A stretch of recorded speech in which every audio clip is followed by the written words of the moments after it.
This is one in a series of oral history sponsored by the Smoky Valley Historical Association. My name is Elston Flohr. I am a member of the faculty in the Department of English, Theater, and Speech at Bethany College, a member of the board of the Historical Association, and director of its oral history project. Today, July 23rd, 1986, I'm pleased to be visiting with Lambert Dahlsten, who resides with his wife, Edna, at 326 North 3rd Street in Lindsborg. We are very grateful to Lambert for his willingness to be able to talk to us about his ancestor, A.W. Dahlsten, and other members of the Dahlsten family. Lambert, I would first like to ask you about the earliest ancestors that you have a record of in Sweden. I think you have a very detailed genealogy, do you not? We were fortunate enough to go to the archives in Sweden and trace the history back to about 1721. 1721. Those were the days when the name changes took place every generation. And it was it wasn't until about 1787 when the name Dahlsten really became the family name. Before that, it was the name might have been Börjesson or Anderson or Månsdotter or Persson or whatever it was. But the first Dahlsten name came to take place with my great-grandfather, Peter Unison Dahlsten. Was that Carl Peter? Yes. Carl Peter Dahlsten. And he took the name of Dahlsten. Yes. Evidently, they decided that the names were changing too often. It was too difficult to trace histories. And as was the custom, they took their names from nature. From nature. You see, the name Dahlsten, it really could mean stone in a valley. Or in a dale. Maybe something about their particular area suggested that. That I do not know. But that was my great-grandfather, Carl Peter Dahlsten. And he was married to... Well, he was married to a girl from a neighboring congregation by the name of Anna Maria Jonsdotter. Were they from the same parish, or what parish would you... No, I do not believe so. Although the name Nesholt comes to take place there, he might have moved to her parish, as my great-grandfather was born in... My grandfather was born in Nesholt, which is where he was from Ökla. Ökla parish. That's where my ancestors were from. We might be related. Possibly.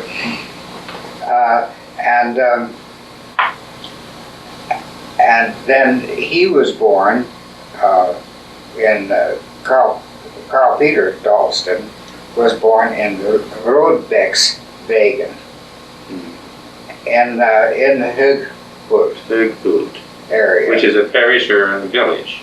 It's a village or little... They were usually parishes too. Yes. The bigger parish would have been Oseda. That would be like the mother church. And these are little outlying villages and towns and maybe communities. And then from this marriage of Carl Peter Jonsson Dahlsten to Anna Maria Jan's daughter, there were born how many children? I think there were... My grandfather was the oldest of that group. That was Andreas Wilhelm Dahlsten, and there were 8 children to that. 8 children altogether, including your... Including my grandfather. Your grandfather. Would you give us their names?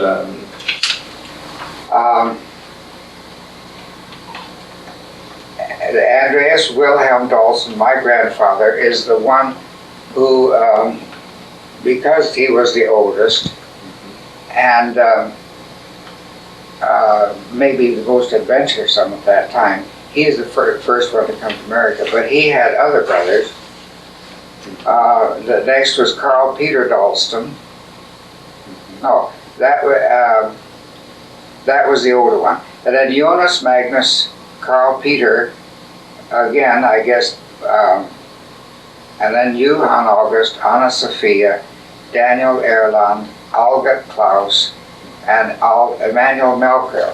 Now, all of these came at some time or other, not all at once, to the Lindsborg area. Oh, is that? Lindsborg, Salemsborg, Fremont, and the one daughter in the group, Anna Sophia, married a man by the name of Matson. So they are connected with the Wyndham, the relationship at Wyndham. The rest of them were mostly in the Salemsburg and Fremont areas. All in the Lindsborg, Fremont. And usually they were in farm families. And there are a lot of farm families. They were farmers, most of them. And Anna Sophia, did she also marry a farmer? Yes. Matson, what was his first name? Do you remember or no? I don't think this chart shows. No, this chart does not show who they married. They just put the names of the descendants on this one. Now, I do have it in something. According to this family chart, Jonas Magnus was the oldest, and then it was Carl Peter, and then Johann August, and then Anders Wilhelm, who was more commonly known as A.W. Dahlsten. We speak of him. And Anna Sophia, and Daniel Erland, Klaus August, and Emanuel Melchior. So they all. Now, do you know who it was that came first? Would your grandfather had come first to? Yeah, that is the way I understand it. Because you see, he came first, and because of the then Augustana Synod relationships, he went to the Galesburg, Illinois area because he was headed for the pastorate. And the others, different beds, came later. And after he had decided to move to the Salemsburg area as a pastor, then the others came and settled in this area. Now, you said that he came to America with the intention of being in the ministry. Now, what record do you have of any theological training that he would have had in Sweden? I do know that he, along with Dr. Olof Olsson, was a student at the Fjellstedt School in Stockholm, which is evidently now extinct, but they evidently trained people for the pastorate. I have no record of his going to Uppsala to school. But then he came to the United States, where he first, I'm sure, attended this part of the school at the University of Illinois. It was in Springfield, Illinois. And then evidently Augustana Seminary. And then it came along his ordination. Now, is this a picture, an early picture of your grandfather? Yes. This would be the earliest one. This would be probably shortly after he was ordained, would you think? I should assume so, because you see he has a presskrage. You see this collar here is the two tablets of the law, which all ordained pastors. Well, that's what they mean, two tablets of the law. Yes, it's like the Ten Commandments. Oh. They call them levens, or they, but that was a sign of ordination. Similar to the stole now that we have. This was, and you call this the pressed rock? No, presskrage. Priest's collar. Krage. Pressed Krage. Krage. K-R. I'm not very good at Swedish. That's all right. How do you spell I'm it? not either. K-R? A-G-E. A-G-E. Pressed Krage. I see. So then he was in Illinois. In what area again? In the Galesburg area. In the Galesburg area. He was pastor at a church in Galesburg. At first. Yes. But was he assistant to somebody else first? No, I do not believe so. I think you're thinking of a later generation. Oh yes.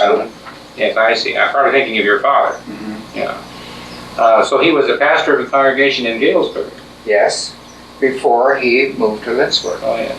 It evidently was not for a long period, and it was at the time of his pastorate in Galesburg that he had correspondence with Olaf Olsen. Oh. Was that before he was married or after he was married? Would you have any idea? I'd have to look up dates to get that. Well, first he was married in Illinois. Yes. Right. And this is a picture of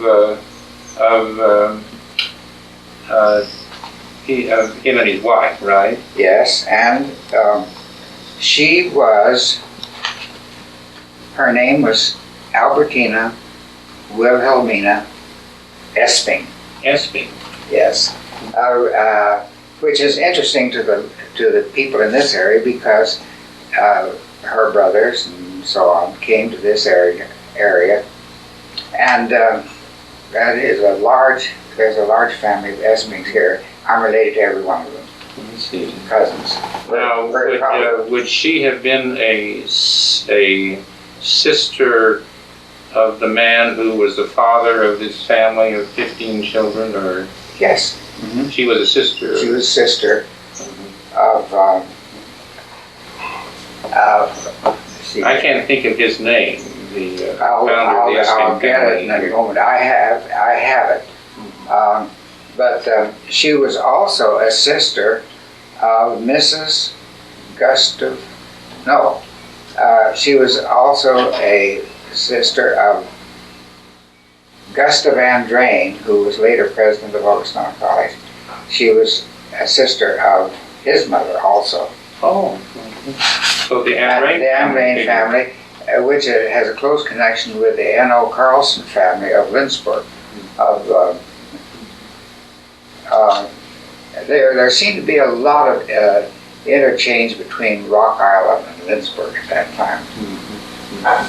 So they were married in Illinois, and while probably he was a pastor in Galesburg. Yes. And then it was about that time that, do you know how many children were born to the A.W. Dahlsten family then in Illinois? Were they?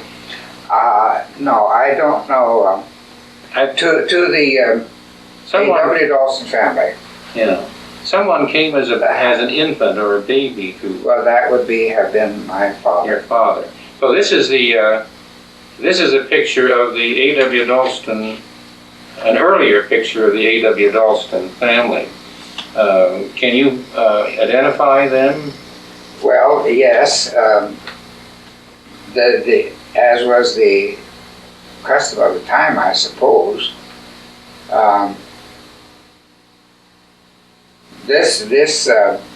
My grandfather, A.W. Dahlsten, his wife, Albertina Wilhelmina, they had the same initials, A.W. A.W. And my aunt Anna Dahlsten, who was the oldest of the group. And then my father and my uncle William. And your father's name was Luther. Luther. And this is the complete family. Yes. Mm-hmm. This would have been taken. This was taken in by Grundle in Lindsborg. So this is after they came. After they came here. But now, I think earlier when I was talking to you, when did your grandfather, Pastor A.W. Dahlsten, come to first to Lindsborg? I think we said it was around 1869, 1869. 1869. 1869. So now, was that the migration here in which he led a group of families to? Called the Galesburg Company. And so they came in 1869, and he was the leader of that company. Yes, and I think established congregation around that group of people. And that was in the Salemsborg area. But then I understand some of the Fremont people were also in the Galesburg groups. Oh, I shouldn't wonder. Probably in homesteading, they scattered around the area quite a bit. Now here is an older picture, when the family was older, right? Yes. Now who were? Yes. Probably 10 years difference. So that's the grandparents, and my father, Anna, who was the oldest, and William Dahlsten. And Anna did not marry. No, Anna never married. Did she live always in this area too? No. Up until the time of my grandfather's death, she lived with the family at home, as was the custom at the time. If they didn't marry, they stayed right there. And after my grandmother's death, after my grandfather had moved to Windham, where he was pastor, my grandmother died out there in Windham, and my aunt moved into Lindsborg with him when he retired, and the home is still in Lindsborg. She's more or less took care of him then until he's dead. Yes. And you say the home where they lived is still standing? Yes. What address would that be? I don't know the exact address, but well, it's on the same street. Is that Olson or Swenson out there? Or Olson is before Swenson, is the street before Swenson. Is Olson the street that Dr. Swenson is now facing? He's looking. No, that's Swenson Street. All right, okay. It was on Swenson Street, and it's on the last. It's the last house in town on Swenson Street on the north side there, where they have all those little. Oh, that would be the house where the Hope family lives. Could be. The last house on the north side of the street. That was the home which he had died. Emery Lindquist tells an interesting story about that.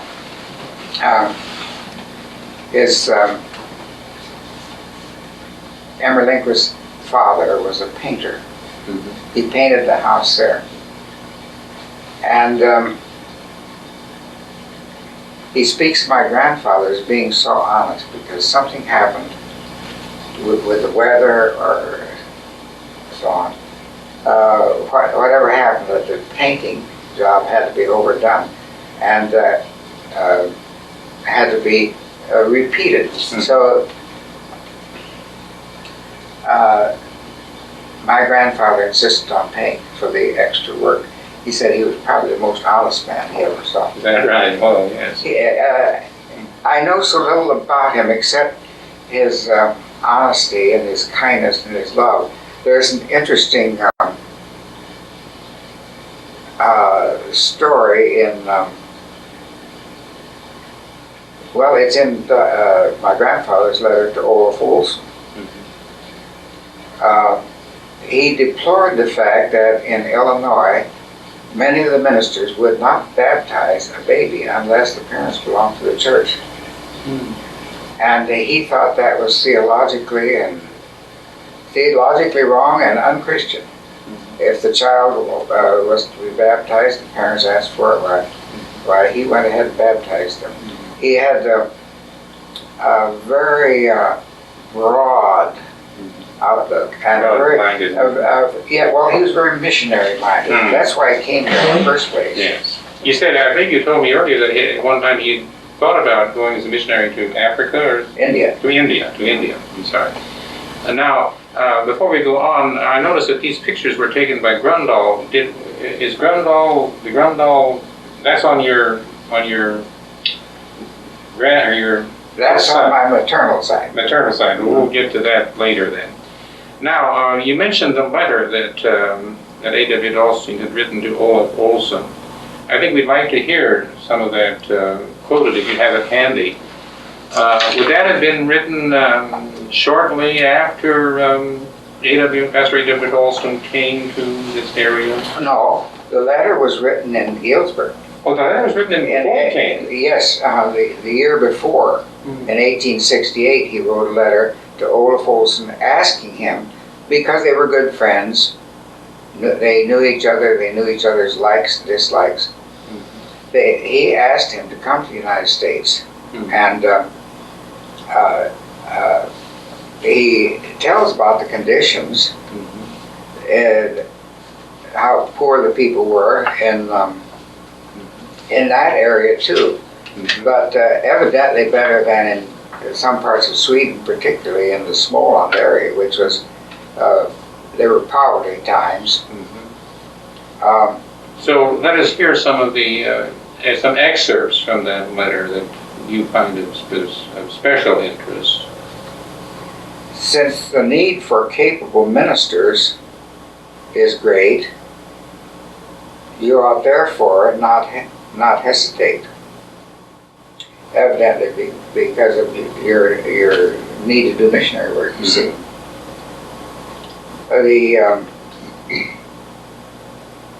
The scarcity of workers in the church workers. This is a translation, of course, it was all in Swedish. A translation by Dr. Emer Lindquist. Each congregation chooses its own pastor and much depends upon whether or not one is known in the congregations. The one chosen can accept or reject the call. But there are places where there are several congregations. We plan to establish 2 itinerant pastors as soon as the opportunity arises. I assume that you have seen our congregation's constitution. We follow as much as possible. And then it goes along talking about the congregations and the system that was extant at the time.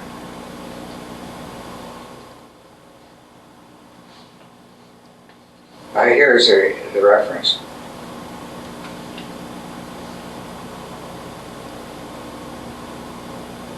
Oh yes, our constitution with the council is of deacons. We baptize children for the benefit of the child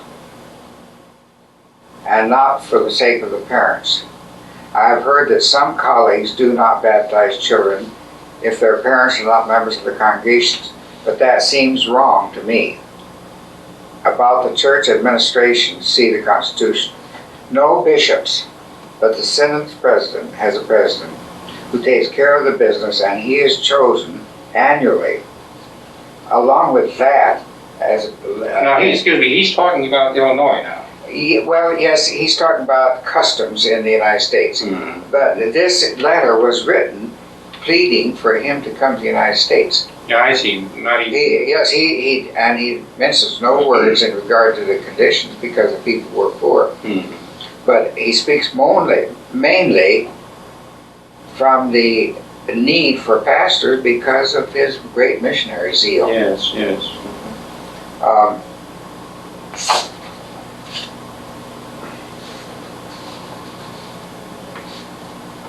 Now he also has some good things to say. In my congregation, there are many of God's children, and we have often prayer meetings, although they have not been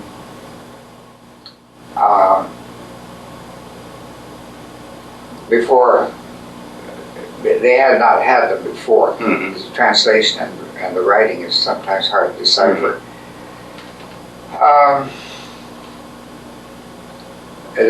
People have been brought up under different guidances in Sweden. It is difficult for them at times to get together. The friends assemble Tuesday and Saturday evening for prayer and inspiration. I am seldom there, as I am greatly occupied. The church attendance is unusually large. We have Swedish Sunday school and regular school for a half year, and etc., for the confirmation children. We have at times had evening school for learning the English language. I do not believe that we can participate in a Negro mission. At that time, they were thinking of that sort of thing. Almost all the Negroes are in the hands of other denominations in whose midst they live. You can check my words when you come. I think that has something to do with both of them had a desire to go to Africa or India. Mm-hmm. So they talked about the Negroes in America. Mm-hmm. And, this was at not too long after the Civil War. Yes, 1868. Yeah. And he talks about the rooms and the costs, and but it's all very optimistic. About missionary work in America. Yeah. But he doesn't say anything in the letter about the Lindsborg area. No, because he had not moved here yet. Mm-hmm. So then he made with his... And how, I wish I knew more about this. Possibly we could read more about that in the Bill books or Dr. Lindquist. Dr. Lindquist's book about how Olaf Olsen and A.W. Dahlsten both came to this area. But they didn't come together, did they? No, they did not. It would be a very romantic novel. Yeah. Did A.W. Dahlsten come before Yes, Olaf Olsen? I think so.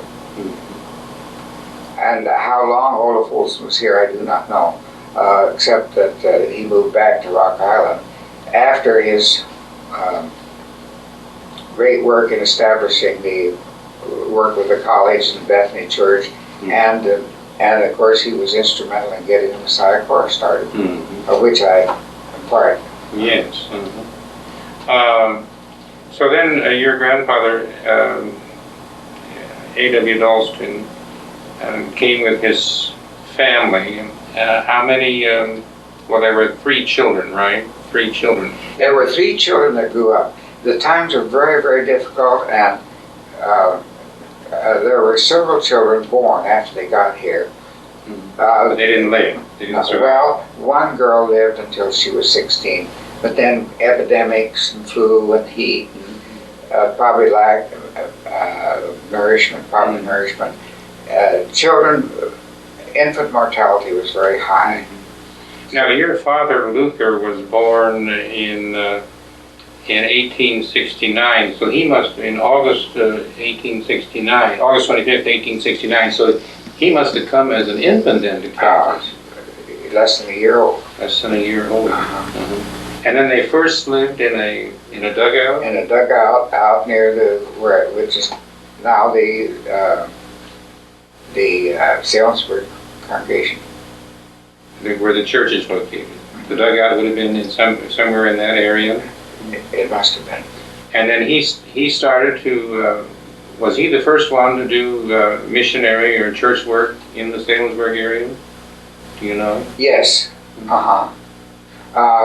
There were laymen there, Brodines and other Swedish people who wanted a congregation, wanted a pastor, and so he was their first call. They did things by calls, and he was first ordained. Yes. And I suppose at first they had their services in homes. They would have had to. And did your grandfather always have Salinsburg then as his headquarters? That is, he did supply work in other areas, did he not? The movement to establish churches was almost simultaneous in Fremont and Salinsburg. His headquarters or his home was in Salinsburg. I think he worked almost doubly as hard in the Fremont area. That would take some studies to find out what they were, how they were tied together historically. But he was first the pastor of the Salinsburg church.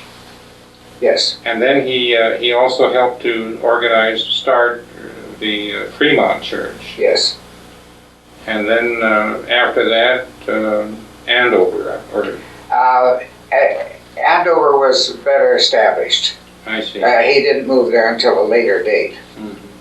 But in the meantime, after he left Salesburg, he had been out in, I believe it was Golden, Colorado, as a pastor out in Colorado. After you left Salesburg? Probably to establish another congregation. And then he came back to this area? Yes. Was he involved at all with the Marquette Church? Possibly, like, if there was involvement, it was more like a vice pastor or an advisor or a counselor for the groups. That I do not know. He has never been part of the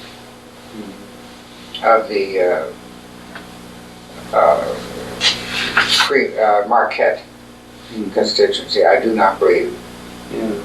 So that family would have been, as a ministerial family, would have endured, of course, the hardships that everyone else endured. Do you have any stories to tell about? I guess the supplies had to be gotten from Salina, right? Yes. As it was true in Galesburg, Illinois, too, while their salaries were small, their congregations were generous. And they would supply them, as they did not want their ministers to till the soil or work on the soil. No, their ministers were to be ministers of the church. So, and the people would give them supplies, I suppose, flour and meat, and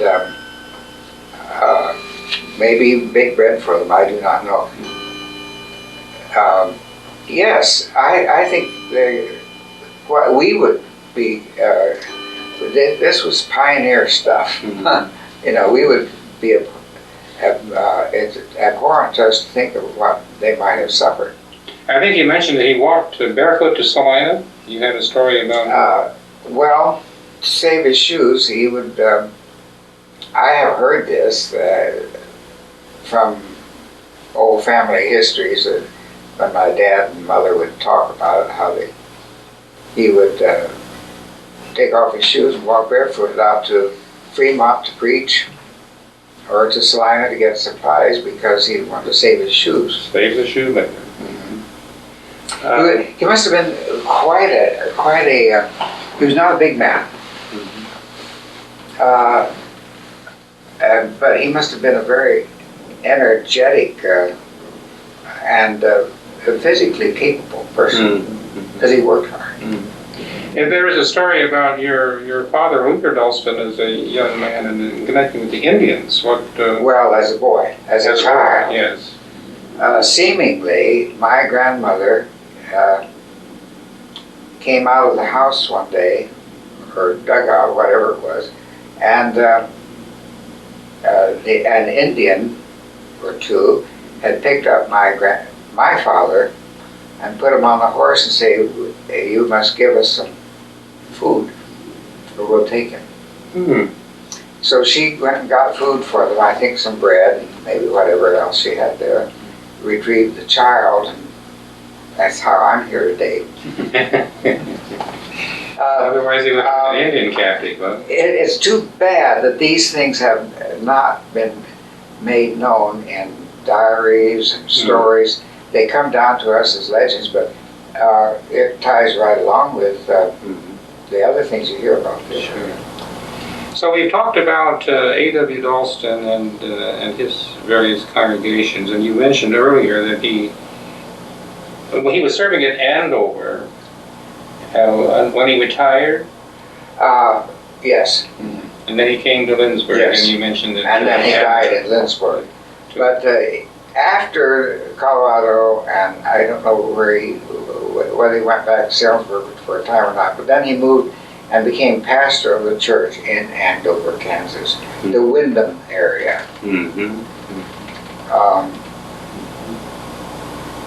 Okay. Now, we need to get something, your maternal grandfather. We talked about him. Well, Martin Nojd. yes. This was your maternal. Yes. Your father, Luther This is Dahlsten, my mother's family. My mother was also a daughter of a clergyman. His name was Martin Nojd. Martin Nojd had... Do we have a picture of him here? Who is this? But that's Martin Nojd. That's Martin Nojd. As a young man. As a young man. He was the very stern, as many of them were inclined to be at the time, and a very exciting man. I think he was quite a glamorous sort of personality. You can tell it from his looks. He has sort of a movie actor look about him, very piercing eyes and strong personality. And he was born in Sweden. In Helsingland, I believe. Yes, they were from Helsingland, and the Nojd family, which had been a Peterson and etc. The name Nojd is a soldatnam. A soldier's name. To get away from Petersons and Johnsons and so on, they took soldiers' names, shorter, not as common, and the name Nojd, N-E-J-D,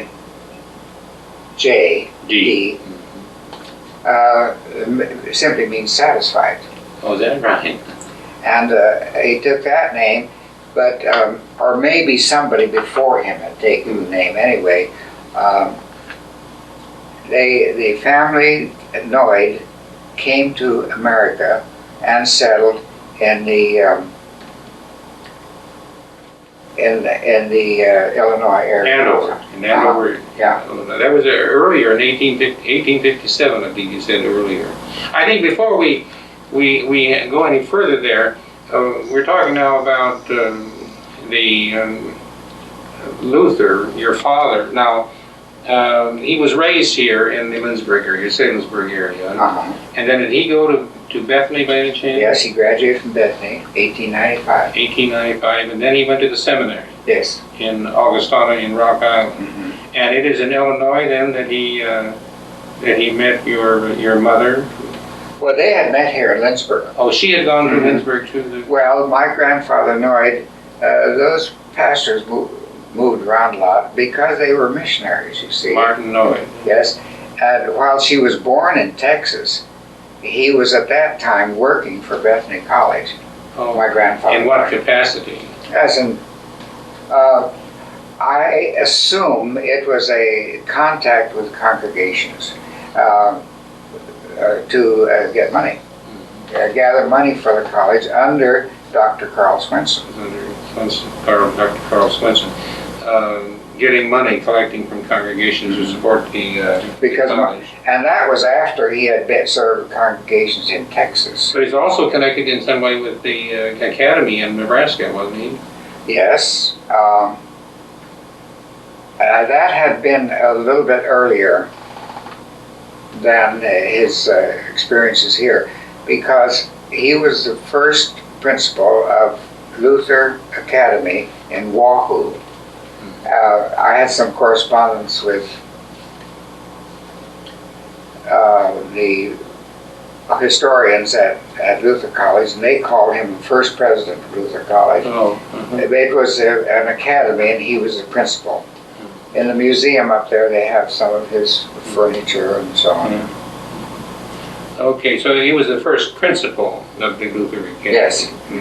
Now this is Martin Nojd again? Yes, Martin Nojd and my grandmother. And what was her name? Well, that's interesting. She was originally Anna Hegman. But she came to America as an orphan. She and her twin sister came to America, and but they were brought here by a family by the name of Servine. Cervin. Olaf Servin, her brother, by Pastor Servin. She was taken by adopted by the Servin family, so she took Was he the a name Servin pastor? Yes. And, it's a long generation, many generations of pastors. But they, And they would have met where in Illinois? no, they met, the Servins, no, they met in Sweden. He brought them over, and at first she had to go to an orphanage in New York State, Jamestown, New York. But then they moved to Rock Island and so on. But then the Martin Noyd met her in Illinois. Oh, yes. Yes, that's right. I see. And, okay. And then I have this picture. Who is this picture of? That would have been Martin Noyd's mother. And she, and also the mother of Mrs. Grundahl, the photographer's wife, whose name was Sarah. Sarah Noyd Grundahl. This is her mother. Her second marriage, my great-grandfather Noyd was killed by lightning up in the Illinois area. She remarried and had a second family by the name of Lambert. I've lost track of them. And what relation, again, was she now to the Grundahl, to the photographer here? Well, her daughter was Mrs. Grundahl. Her daughter was Mrs. Grundahl. Okay. She was a very stern, very complaining old woman. Now, earlier when I was talking to you, you know, we had a picture which can't be reproduced on the television camera, but it was a picture of some matriarch, you know, in front of a house. Who was that of? And I remember. The picture is. There is a better picture of this. This was made for me. But I don't think so. No. But the woman in the center here is Anna Maria Dahlsten, the mother of the 7 sons and 1 daughter who came to, and this is taken out in the Fremont area. The original picture, there's only one, is owned by the Erland Dahlsten So the older lady here. Yes. Is Anna Maria Jan's daughter, the mother of all these 8 children. Yes. She must have been quite a person to come to the United States. Did she come alone then? No, I think she came with some of the sons who came at a later date than my grandfather. They brought her over. They brought her over. And with whom did she live mostly? With the Erland Dahlstens. With the Erland Dahlstens. So. And she's now buried out in the Fremont Cemetery. Yeah, I have here a complete list of the Dahlsten genealogy here. Now we need to want to hear a little bit more about your own family. I believe this is your father, right, Luther? Yes, that's my father. And about when would that have been taken? He was a relatively young man here, right? Yes. They looked older because of their beards and so on. I suppose we think so much of it nowadays, but I would say he was 30 at the time.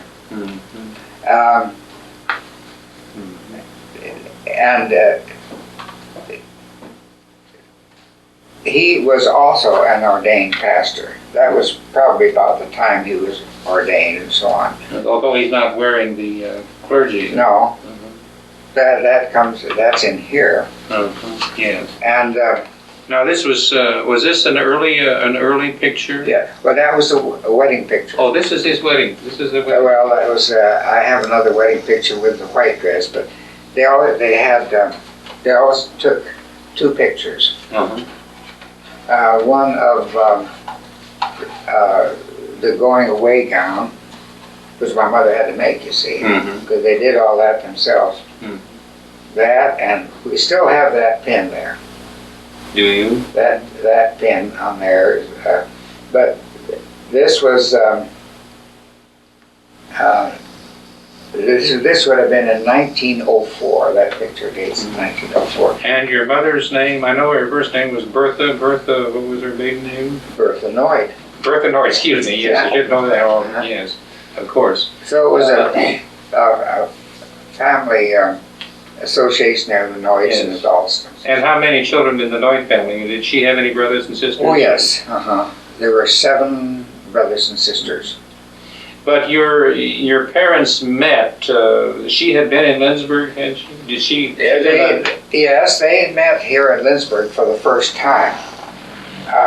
There being 9 years difference in their ages, it wasn't anything particularly interesting, but they were not particularly interested in each other at that time. Maybe my dad was, I don't know. But they were married later on in Chicago, and where he was pastor, where both of them were pastors at the time. And they were both, he was ordained so that he was married as a pastor.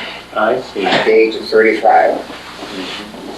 And then this is an earlier. Oh no! Did we show? We saw this picture when this. Well, that's the A.W. Dahlsten That's the family. A.W. Dahlsten, exactly. This is the Luther Dahlsten family. Oh yes, yes. I guess we only have the one family picture here of the Luther Dahlsten. I remember. This is how I remember him, because Oh, yes. he was my confirmation pastor. I remember he had white hair at the time. Yes. And the family here is, will you point them out? Well, this is my brother Paul, who is now dead. He graduated from Bethany and went on to seminary. He never took ordination. And he lived in one of the northern states. He lived in Minnesota. And farmed, I believe, did you not? Yes.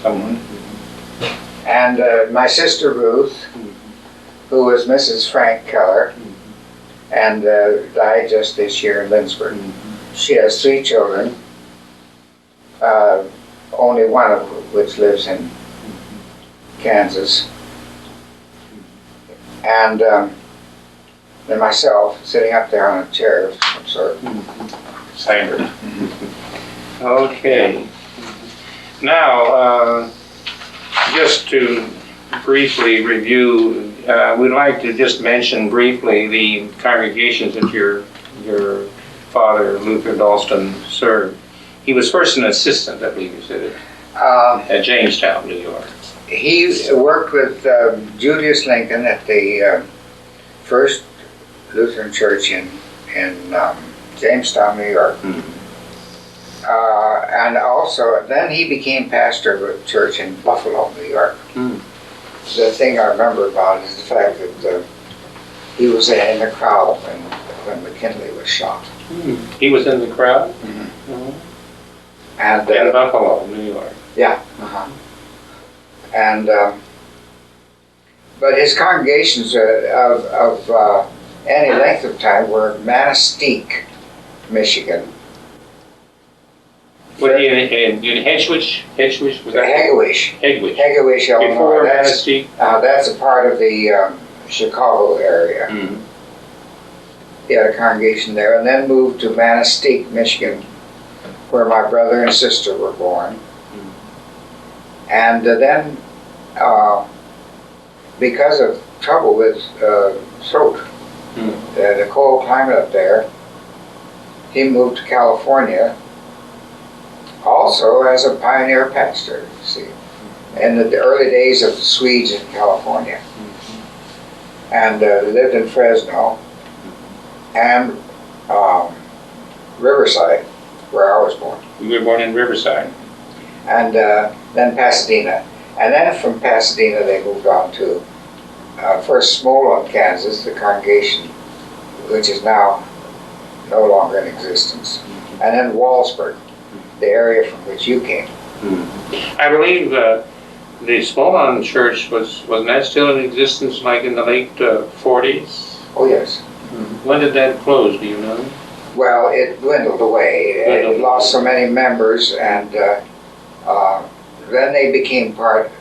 All the smaller people joined the church in Salzburg. And he was at Walsberg, the Walsberg Lutheran Church, for the longest period of time. I believe you said 19 years. 19 years. At Walsberg. And then he retired, and he served, I believe, a little bit in Kansas City after he left Walsberg. Well, after retirement, he served he was very active in interim pastorates in St. Louis and but first in Kansas City. And he went to St. Louis because that's where Ruth was living in St. Louis. Well, very interesting. I think there's something I neglected to, a little item of interest about A.W. I think you have some sermon notes well, some things that we sort of kept as sentimental souvenirs of the times. I wish there were more of them in existence, but these notes here, which I tried to preserve, this is dated September 9th, 1906, and it's a Sunday. My grandmother, Dahlsten, had died on Saturday, and he prepared his sermons and made the announcements. He talks about, this is all in Swedish, you understand. He talks about his service and Sunday school on Sunday. Let's see, I'll have to translate this. Mrs., the pastor's wife, Dahlsten, died yesterday morning at 12:20. The funeral today, on Sunday, begins from the pastor's house at 3:30 and at the church at 4 o'clock. The pastors Dorf and Engwall will preside. In the morning, we will take my wife's body to Salzburg for burial. And then he goes on to talk about congregational activities. The Missionary Society will meet with August Johnson's on Friday. See, his zeal for the ministry, his necessity for taking care of his pastoral work was above his grief of losing his wife. And it certainly is evident there. And then he even talks about a gift from a man in the congregation of $151. And the deacons and trustees will take care of the being pallbearers at the funeral and so on. And that's what, this is all, we kept this. Evidently, my father... that sermon was preached where again? In Andover. In Andover. Uh-huh. So they would have traveled, your grandmother's body would have been taken in a wagon then, I presume? I'm not sure about this. I have often wondered whether they had automobiles and hearses and everything like that. So maybe if they took it in a coffin, you see there was no... that was what, 1906? 1906, whether they had hearses and... What is it, September? 13th? Yeah, September 1906.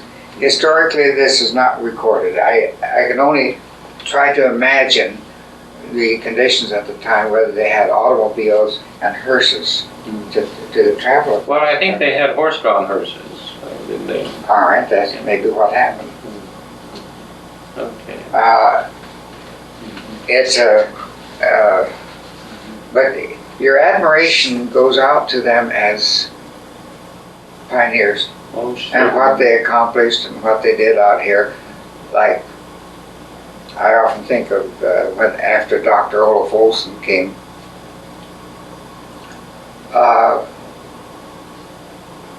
and then on one trip back to Europe, to Sweden, he stopped in London and heard the Messiah. He says, we're going to do the same thing in Lindsborg. And you know, that only takes courage and imagination and vision to say, well, if you can do it in London, we can do it in Lindsborg. And the Messiah chorus is a result of his inspired leadership. I call it the same way with Swenson. Why on earth should we have Harvard on the plains, you know? Now, did you inherit or get your musical talent and interest from your mother? She was an organist. My mother was an organist.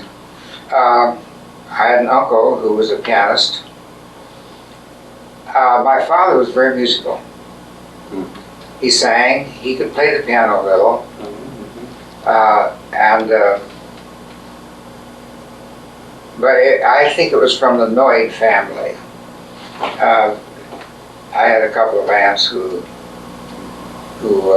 sat down at the piano and played by ear and so on, but none of them took it up seriously, with the exception of my uncle Bertel Nojd, who recently died, but he was pianist for years in the Dallas-Fort Worth area for radio and summer theater and so on. A very talented man. In fact, he went to Bethany, and his father died, and he had leave there. He was a very good friend of Lambert Dahlsten, who died today. Oh, Lambert died today? Yes. I didn't know that. Something, now that you went to Bethany, you graduated, or did you? Yes. And you, in music? Yes. In music. And then you also went to Juilliard, wasn't it? Or Eastman? Oh, I had your career. Yeah, I had graduate school at several places. Northwestern University for a while, and where I took piano and studies, not working for any particular degree until I got, later on I went to Kansas City and as a church organist. But then I started teaching, and I started working. Private lessons, you mean? At the conservatory. In Kansas City Conservatory. And then I started work on a master's degree there, but the U.S. government decided they needed me in the Air Force. So I went overseas for a while, and then came back and went immediately to New York, and I took my graduate work in New York City. At what school? At Columbia University. At Columbia University. And then I took some work at Juilliard, and then later taught there. At Juilliard. And then from Juilliard you came to Bethany. Yes. And what year did you come to Bethany? 1951. 1951, as the principal organ teacher, right? And piano. Piano, basically. Dr. Brossi was still there. Brossi was still the organ teacher, yes. After he died, I took over as organ teacher and taught piano. And how many years then did you still teach, do you not? Well, some part-time. But how many years were you here as a full-time teacher?